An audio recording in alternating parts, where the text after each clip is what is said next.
Welcome to another edition of Vegas Bad Boys of Podcasting.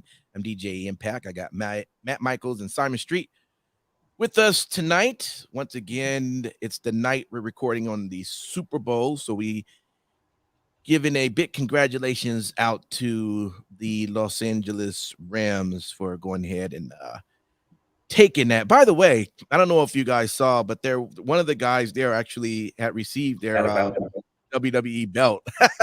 I'm like, wow, that happened pretty quick. So it was kind of cool to see that in the background for that. So anyway, shout out to them. This is our 3 counts. We get into 3 topics that we pull from the internet, and we're going to talk about them and see what everybody thinks. So let's get right into it. It's time. Vegas Bad Boys of Podcasting present 1, 2, 3. Count Talk. Count Talk, baby. All right, here's our first one from SEScoops.com. Kyle O'Reilly details the underlying problem with NXT 2.0. It reads like this. Kyle O'Reilly was one of the pillars of the black and gold brand at NXT. He was also there for its transition to the NXT 2.0 era before he left for AEW. The AEW star recently had an interview with Renee Botched for her Oral Sessions podcast. He discussed things such as AEW debut and more. And speaking of the rebranded NXT, O'Reilly revealed the underlying problems he believes it has, mentioning how a lot of its stars are not passionate about the sport. I think, quoted saying here, I think people in wrestling are really rare in the sense that you really, really have to love it. I think that might be an underlining problem in this new NXT. There's a lot of people coming in that I don't think really have the true love for it. I'm sure they'll do well. They'll make a big splash, be a big star, make a ton of money, said Kyle O'Reilly. But at the end of the day, if your heart isn't really in it, I don't know. It's tough. And that was the end quote. All right, Simon Street, this is your article. Tell me, what's your thoughts on it? So pretty much the reason why I picked this article is because I think that he kind of gave almost a twofold fair example of NXT 2.0. I think from his standpoint, he wasn't utilized, or at least what the writing on the wall was going to be, that he wasn't going to be utilized like he once was. I think what Kyle O'Reilly also has to realize is sometimes when there's a change in the guard, there's a change in direction, sometimes you're going to have to try and pivot yourself just to be able to stay relevant in the plan and the grand scheme of things. I felt like at NXT, he couldn't have really done that. And it doesn't take anything away from him of who he is in the type of an entertainer and competitor that he is. He is pretty brilliant. He was one of the pillars, as far as with, NXT Black and Gold. But the thing is, I think that the one comment he did say that stood out to me the most is that I do see that we're going to start seeing through years of people who truly love this industry and people who are working it because it's a job and it could be ends to means. And that doesn't mean, I'm glad he said the comment, that doesn't mean that they won't be great and they won't make a big splash. So I feel like he wasn't trying to totally be negative, but I think he was saying it right when he said it's rare. It's 100% rare that you are going to see in probably the next 10 years in the WWE, okay, people who are what we'll call, I'll coin phrase it as, blueprints, people who started in the indies, people who actually went to a school that wasn't WWE operated, who aren't green. And again, I'm not trying to trash anybody within the next couple of years that comes through that has no experience. They could be just as equally great. But I think you're not going to see people who, are like the Kyle O'Reillys or the Bryan Danielsons or, other people that I could name, people who really started out. And I think there's going to be to a certain standpoint to where that's going to be hard to, kind of convey to them. You can teach a lot of things in school, but you can't teach heart. And so maybe he does make a good point. Okay, so you're agreeing with Kyle that he just believed that the people that we're watching on NXT 2.0 just have no heart at all. They're just going there as a job, and it's just something fun to do. And, they make a lot of money, but their heart is not into it. Although the people who's in the black and gold brand oh, they had all the heart. And you're saying that you agree with that statement. Well, I'm not generalizing it, first and foremost. And that's what I said earlier, is that he does make a point that there are some people, and there is a possibility of a culture to where you might have, you may entertain more people to see the WWE, particularly NXT 2.0, as an opportunity to advance their career. Now, whether they choose to stay in the lane of pro wrestling, then great. You know, they may go on to do good things, but just as equally, if they find a better opportunity, that could possibly be it. Again, you can't teach heart, and you can't sit there and generalize who has heart and who doesn't. Okay. Time will tell. Yeah, let me jump over to you, Matt Michaels. Let's just call it what it is. Kyle O'Reilly wants to be with his homeboys at AEW, right?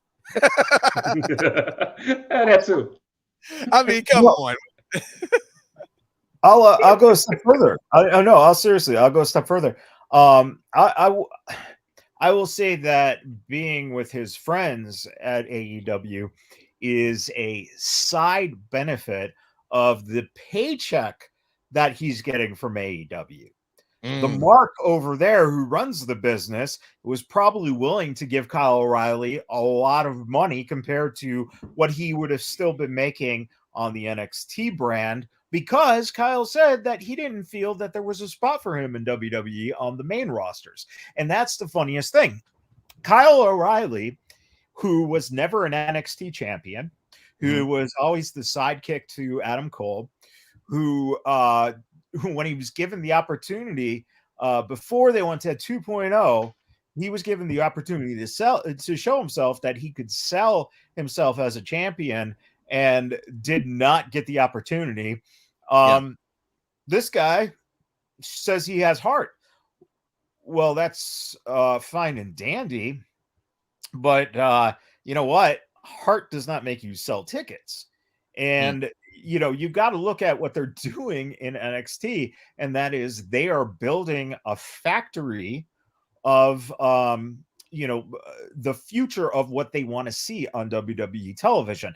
And they're using the fact that the NCAA just to prove the fact that you can get paid now. So you can do side projects and get paid. So they're taking advantage of that, and that's fine. They are effectively, NXT 2.0 is effectively the NCAA for the WWE, and that is totally fine. What is hysterical to me is the fact that he sounds like a bitter little, you know, old man who had to pay his dues, and I had to do this and I had to do that, and oh, these guys just get signed and immediately they get on TV, and you know, dude, get over it.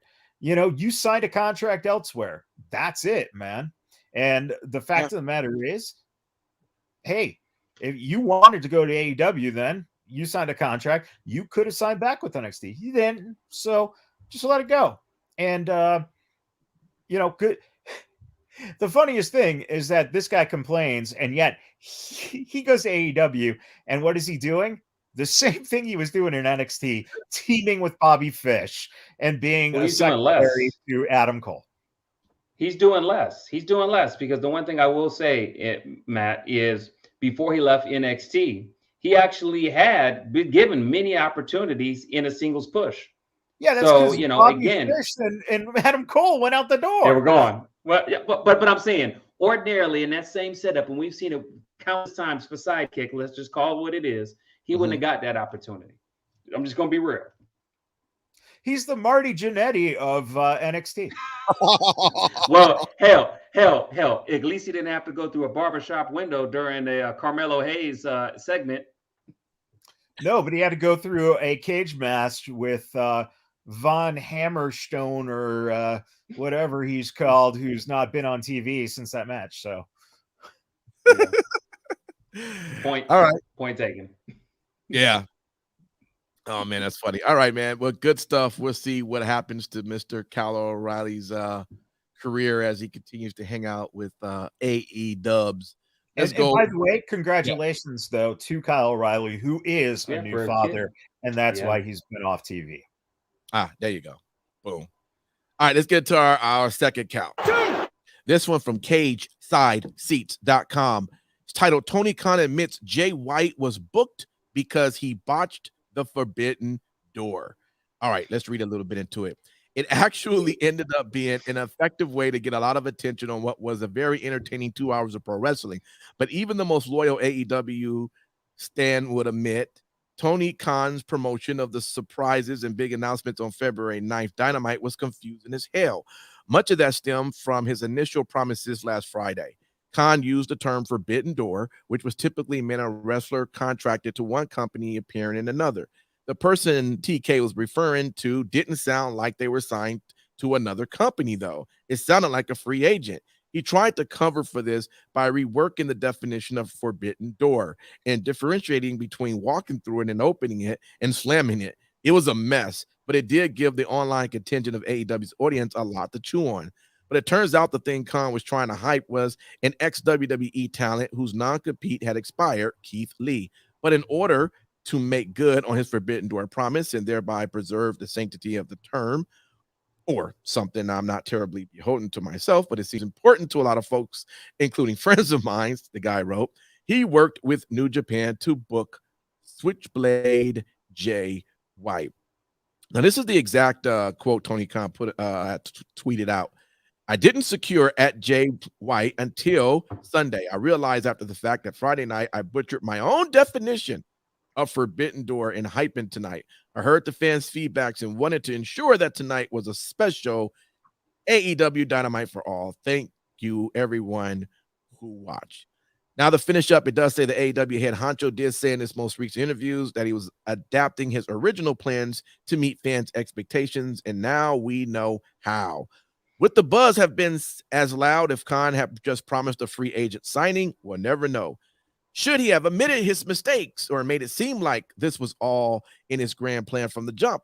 I appreciate this honesty, especially as opposed to the initial defensiveness and denial we've seen from AEW after other botches or disappointments. But wrestling fans can debate TK's explanation. We'll need something new now that the mystery of the huge announcement Forbidden Door free agent debut has been solved. All right, Mr. Matt Michaels. Tony Khan admits that he botched it. Hey, at least he admitted, right? Because some people don't admit that they mess up, right? Can we give him that? No, we can't give him that because there's a couple things. Yeah, there's a couple things in play here. The first is they still mention Forbidden Door on TV after that. Okay, so I would have, if I was Tony Khan, I would just taken the Forbidden Door talk out of the commentators' mouths, right? Okay. The second thing is this. They did pass 1 million. They were about 1,100,000 plus, okay, for views this week for Dynamite. That's great, right? You got over that million mark. And one of the reasons that he made that announcement so very haphazardly and quick was because he was seeing the numbers for AEW Dynamite go down again. So he makes this announcement. Your ratings go up. But the problem is this. What he should have done was announce it was Keith Lee that was being hired, because that gives you an anticipation to tune in to see Keith Lee debut. He does this on a regular basis. He wants this to be WCW. Oh, who's going to show up now? And it's not the same thing. The idea has already been broken open because back then the internet was not popular. Now, almost every single fan who watches AEW knew that Keith Lee was debuting, right? And most of those fans are smart marks. So they knew from the internet that he was going to be debuting. Could you have gotten more than 1,100,000, or more than 1,100,000 views from announcing Keith Lee for a whole week? Yes, that's what you should be doing. And also, who the fuck is Jay White? That's your solution? That didn't bring any excitement to anyone. If you watch it, go back and watch it. There is almost no reaction because he wasn't even in the fucking ring to top it off. He was backstage in a segment. Right. It's ridiculous. Tony Khan has no idea what the fuck he's doing. Wow, Simon Street, he's just keeping it real, man. He's keeping it real. Let me ask you, man. I will say this though. I'm, of course, I do my best to watch all wrestling, but if I wasn't doing a podcast, AEW will probably sometimes be a show that I may skip or just not even watch. On the other hand, if I did hear that Keith Lee was showing up that night, I probably more likely would have guaranteed to watch the show just because I wanted to see. Do you think Matt Michaels has a point with what he said there? And also, what's your overall thoughts about him admitting that he fucked up? Tony Khan, that is. Well, first and foremost, with regards to if he fucked up or not, I mean, and admitted to it, you already fucked up. So you admitting to it doesn't do anything to justify the fact you fucked up. I'm gonna just say it. That was cute that you admitted you fucked up. But I will say this. I do think fans, to the both of you, I think fans do appreciate that. They'll say, at least he's honest with us. You know, at least he's not Vince. Vince would never earn up to anything. Vince would have never said that the forbidden door is open. Vince wouldn't go out there and make these ridiculous claims. Vince runs a fucking television show. Tony Khan wants to be a fucking mark. Well, I was just going to say reason why I just don't think it's a big deal with regards to, him admitting he fucked up or not. You fucked up. It is what it is. If people appreciate it, that's cute. But what is interesting enough with regards to Tony Khan and how he wants to run things is, Michaels, I will say you're wrong in one way, or maybe you just didn't think about it or whatnot. Jay White showing up in that segment, I think, was in somewhat good taste because people get excited seeing Jay White, not because of what Jay White is, but who Jay White is associated with. And people get excited. They get goosebumps. Okay, we got the Switchblade, Jay White. So who else? Outside of the 700,000 people who already watch AEW. But here's the thing. Even people who don't watch New Japan know Bullet Club easily if they know anything about AEW. If they know anything about who half of the elite was before they got AEW, they would know they were associated with the Bullet Club. Everybody knows, man. They may not know intimately who the members are, but they know the names that were associated. All different eras of Bullet Club. Bullet Club still has. Do you know who Jay White is? Have you ever seen him wrestle? Could you pick him out of a lineup if they were put in front of you and you said, "Tell me who Jay White is"? So if I asked somebody that, I probably wouldn't get a lot of people who would know exactly who he was. But I'm saying that the name Bullet Club means something, and they at least would know because it was said. Okay, during that actual segment that happened, right? Okay, people would know. Okay, Bullet Club. So when's Bullet Club going to be on AEW? Do you know who Jay White is? So I know who Jay White is. Yes, I know who Jay White is. DJ. Oh, DJ. Okay, I thought you said me. I just said Jay White. My bad. Here's the deal. I know of Jay White since he made his debut into Impact Wrestling as of recent, within the last few months he's been on. But before that, I had only heard of him in New Japan, never seen him. If they would have said that was Jay White, I would have never known. So, it's until he came over to Impact. If I wasn't an Impact fan and he just showed up on AEW, I wouldn't have known who he was. And on top of that, you just said the key word there, Impact Wrestling. How many fuckers watch that show? Right. So one's going and watching, flipping through the channels going, holy shit, it's Jay White. They're going, Mom, Dad, who's that guy?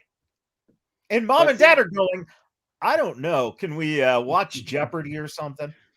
But at the same time, that is what AEW is and Tony Khan have to be tasked with. They have to find a way to be able to slowly spoon feed the casuals, let's call them that way, of people who don't know who the hell the Bullet Club is, or people who don't know Jay White is and what his position is at the Bullet Club. I would say that what is good is that you have a lot of other members that you are familiar with AEW who were associated with the Bullet Club, and it'd be easy for you to go ahead and make mention of that, whether it's in commentating, whether it's just in reactions that are happening backstage. I think that there's potentially something that could be there.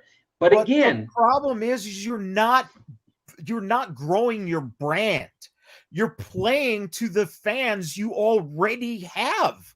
But that's what they're it. already doing. That's what they've been doing. Why would they not change the recipe? To last. The company's going to lose out on their fucking viewership because they're never going to grow. Well, they probably will. We've been talking about that for months on end. We know that's the problem that they have. I'm just saying, I get it. Danhausen has been on TV now for 2 weeks, and not once have we seen any vignettes or explanation on who the fuck the guy is. Other than the fact he knows how to shut people up. That's about it. He comes out of the ring and he does this to the crowd as he walks out after doing nothing and goes backstage. What is going on? I'm not going to disagree with you what the problem that ails AEW, Michaels. I'm not going to spend 1 minute and 10 seconds on it. But what I will tell you is that don't fall asleep on the Bullet Club, because that's something that if AEW can play the cards right and they can take their time with it, it can be something great. And it'll be something that, again, you'll start seeing more stuff happening between Impact and AEW. Bullet Club now, though. That's the problem. It's not about who they are now. It's about not only that, the present meets the past. Well, not only that, and that's something that you don't know. But they're doing the whole thing on Impact. They're not. I mean, they're not. I know they are. Yeah. I'm telling you, I feel like it's all going to come together. WWE who are Bullet Club, and the WWE does not have to go, oh my God, it's Bullet Club, because they make stars. They don't fucking rely on the independent fucking marks to watch their show, and that's it. So let me ask you this question then. Can AEW right now crank out stars? Because I don't see a formula that they can do that yet. That's something that they're working on. So why not utilize certain brands that's already pre-existing to try and bolster at least something? That's just my opinion. Explain what the fuck Bullet Club is, because they've never done that either. Well, they definitely have. Up. I can't say nothing no more. My time's up. All right, last word, Michaels. Good stuff. All right. Well, this is probably going to get you going too. So let's go right to our third one from Fightful.com. And this one is Jade Cargo says she has been working with Bryan Danielson lately. And it reads that Jade Cargo is working with some of the best in the business as she continues to hone her craft. With only 27 matches under her belt, Cargo is one of the fastest rising stars in professional wrestling industry. On January 5th, she cemented herself as one of the faces of AEW when she defeated Ruby Soho to win the TBS championship. Having only had her match less than 1 year ago, Cargo has been improving weekly and has admitted to becoming more and more comfortable in the ring. She recently joined the Grapsody podcast on Fightful and credited QT Marshall with being a tremendous help to her. And then she goes into that whole thing. And then the next sentence it goes is Jade continued to continue on to praise Dustin Rhodes and also reveal that she's been working with Bryan Danielson as of late. And just to read that one, she says, another person that helps me out is Dustin Rhodes. He's a tremendous trainer too. Obviously, these people come from years of experience. And lately I've been working with Bryan Danielson. So I'm 10 months in and I'm working with the legend. I'm forever floored. I'm humbled. I'm grateful to work for these people that come with so much recognition, have contributed so much to the community of wrestling. So I'm thankful. I'm ready. I have the best coaches out there. I'm 10 months in, so the sky's the limit, baby. That's what Cargo says. Now, since winning the TBS title, Jade has successfully defended the belt twice. First against Anna Jay in the main event in January 21st episode of Rampage, and most recently against Julia Hart. All right. Sin City Steve, who isn't with us tonight, is the one who sent in this article. But apparently, he is recognizing that Jade Cargo is working with Bryan Danielson and apparently with QT Marshall as well.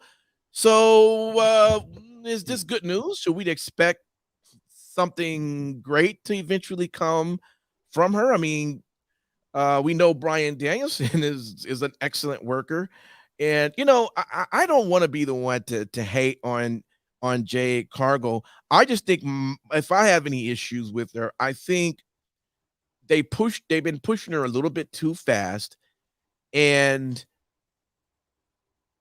I think sometimes to solidify your win, why not have matches with better people, even if those wrestlers have to kind of, for lack of better terms, dumb their style down to help you get over. So that's why if you listen to Wrestling Talk, I was saying it just made no sense how they went from Jay, who seemed like she kind of was struggling with AQA, and then they go to the next match with Serena having a match with somebody else who's new, who's, they just picked from out of the pretty much from the fans seats to come in the ring, you might as well say. And that was supposed to be a 5-minute match, and Serena beat her in 2.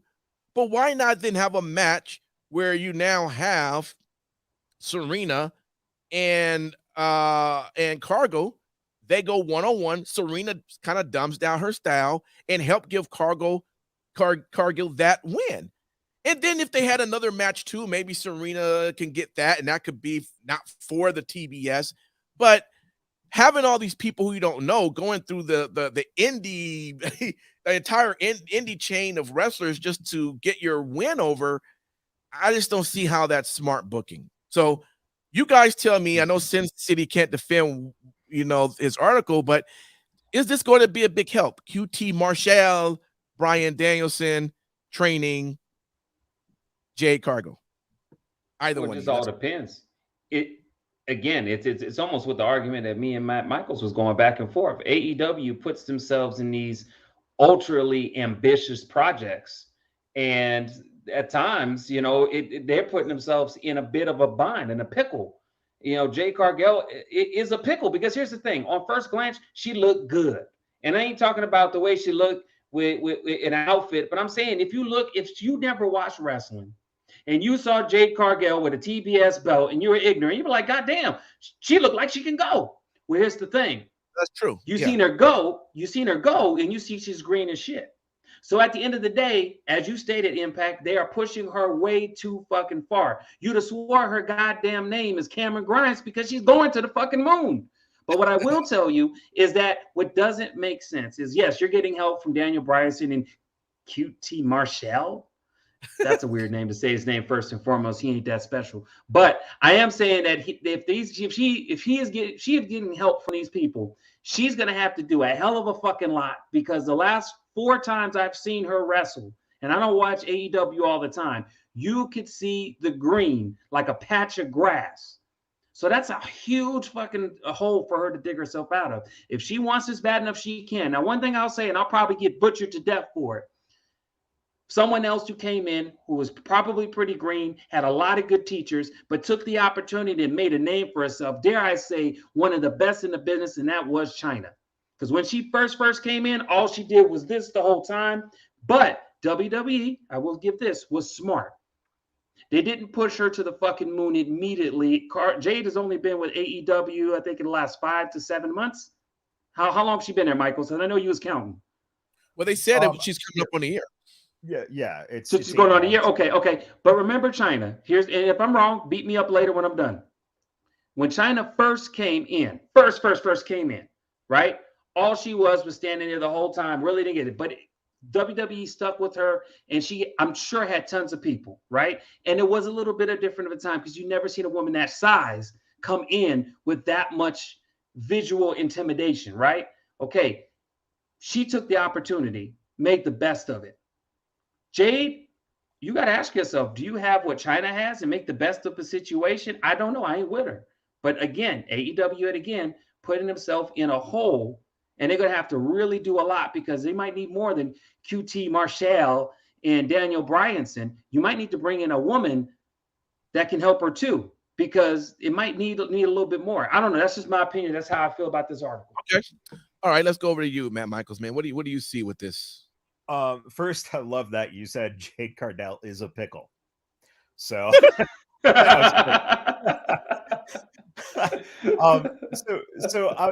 to on the Chyna point, here's the difference. Chyna actually was a trained wrestler going into the WWE. She trained under Killer Kowalski. So she was trained. She wanted to be a wrestler, and she wanted to figure out how to get into wrestling. And when she tracked down the guys at a hotel and got to talking to Hunter and Sean, they had the idea to bring her in as a bodyguard. Okay. Mhm. The WWE didn't have women's wrestling at that point. You had Sunny and then Sable, who were both valets, or managers as well. So she progressed as their women's division progressed, and then eventually they realized they didn't have the women to go against her, and that's why she started wrestling the men, is because she was more of a bigger talent than just the women's division. Right now with Jade, here's my issue. I'm going to take a totally different road on this, and that is very simple. Jade Cargill is an athlete. Okay, that's where she comes from. That's her background. The AEW fans who are pissing and moaning, and guys like Kyle O'Reilly, who we just talked about, who is pissing and moaning about the black and the gold and blah, blah, blah. They're mad about NXT 2.0 bringing in athletes and putting them on TV too quickly. If Jade Cargill was in NXT, she would be getting real training from the performance center that you would be contracted to be going to. Here, she is not under strict training. So it is going to take her longer to get developed. But AEW has put her on their main program as a fucking champion. Okay? Right. NXT is the NCAA for the WWE. They've established that. So anyone who has a problem with Braun or, Gacy or, Waller, any of those guys, Jade Cargill is a worse example of what the WWE is, again, doing smarter by having them go through NXT. If the Nightmare Factory was an actual developmental program instead of, a training center per se, and they would actually have taped matches there instead of, having those poor kids go to Dark or go to Dynamite or Rampage to get beat. And this goes along your point, DJ. Mm-hmm. The reason Serena Deeb is beating these, independents or rookies, it's the rookie challenge. So they set it up that Serena is doing this rookie challenge. Right. Eventually what's going to happen is that one of those rookies is going to 1, 2, 3 kid her and, become, the over person who goes over on Serena Deeb. Okay. So they're going to give her 20 wins or 30 wins, whatever. They're going to blow the number up. And then out of nowhere, someone who shouldn't beat her is going to beat her. And that's how you get her established. They fucked up with Jade because she looks like $1 million, like you said, Simon, but they put a title on her. And in putting the title on her, they had her go over on Thunder Rosa and Ruby Soho. So DJ, your whole point about her beating legitimates, she did. And look what it's done for her. Nothing. Yeah, that's all true. Well, I don't know, guys. I guess we'll just have to see where she goes from here. I guess they just better hope she keeps. I got a text from Sin City Steve. He just said that we're right. Look, real talk. We're going to, you know what? I'm going to donate some of my time impact to Sin City Steve because he going to need the extra time because he about to unload on all our asses. Well, that's it, man. That's our 3 count. Let's hit the bell. All right. That's our 3 count, guys. Thanks for hanging out with us. We're going to give our thoughts for the week. I want to say thank you for hanging out with us live, or if you download the podcast, we definitely appreciate it. We just had our 500th episode. We've been throwing it out there, and we continue to still do this because we love it, and we appreciate you just for listening. You that hears this, you that's watching this, thanks. We appreciate it. All right, let's jump over to you, Simon Street. What do you want to tell the peoples? I want to thank each and everybody taking the opportunity to listen to us before they go to bed or get ready to go to work if it's the midnight hour and you work a graveyard shift. We appreciate it. Especially, I want to give a shout out to all the ladies going to bed right after our podcast. You get to hear these 3, sometimes 4 nice, smooth voices before you go to bed. So just tell your husband that we're non-threatening. We're just here to entertain you nonetheless. Thank you so much. And you can check out all our social media right there on the screen right there. Please, all you got to do is follow us and send us comments. Tell us how we doing. What could we do different? Do you not want Simon Street to talk more? Or do you just want him to shut the fuck up? Let us know, please. Thank you so much for your time. Let me try my Val Venus again. Hello, ladies. All right, it's getting there. Hey, you know what? It's Valentine's Day coming up, right? So that's the perfect time to do that. Hello, ladies. Actually, it was Valentine's Day. I think you just turned on Lisa Chu. Yeah. You're turning on Lisa Chu. You better calm it down. All right, man, Michaels, what do you want to tell people? DJ's going to need some Lisa Blue Chew. And what's that social media address stuff so I can comment about if I want Simon to shut up or not?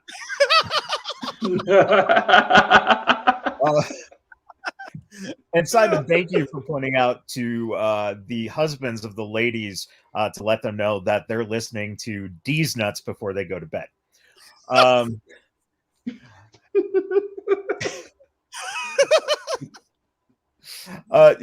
This week, Friday the 18th, you can subscribe to the FSW Network, the feature stars of wrestling here in Las Vegas, or come on down to the FSW Arena for a 7 o'clock show, West Coast time, for High Octane. Hammerstone, the FSW champion, as well as the MLW champion, will be on the show, probably defending the title.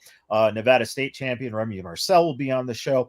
A whole bunch of other names, including guys like Brandon Gatson, who will be in from out of town. And then the next night on Saturday, the 16th or Saturday, what is it? The fucking 19th at that point. You'll be able to come down to the FSW Arena to see the Best in the West wrestling promotion. They'll be on hand. I believe it's a 6 p.m. start for them, if I'm not mistaken. And again, you'll see stars like Maserati and Damian Drake for the local audiences who love them, and some of the Best of the West stars as well. And again, they make their return to the FSW Arena on Saturday. And also Saturday night, don't forget, Impact Wrestling will be on Fight TV for, I believe it's $10 for their the minier pay-per-views, the smaller pay-per-views. So check out that show, and don't forget, of course, WWE will be in Saudi Arabia. So to our Saudi fans, if you haven't got your tickets, go check it out. And if you're in the States, that show will start at 9 a.m. Pacific time, which means it's noon Eastern. So enjoy some WWE Elimination Chamber. And man, we're on the road to WrestleMania. Yeah, absolutely. One last promo note.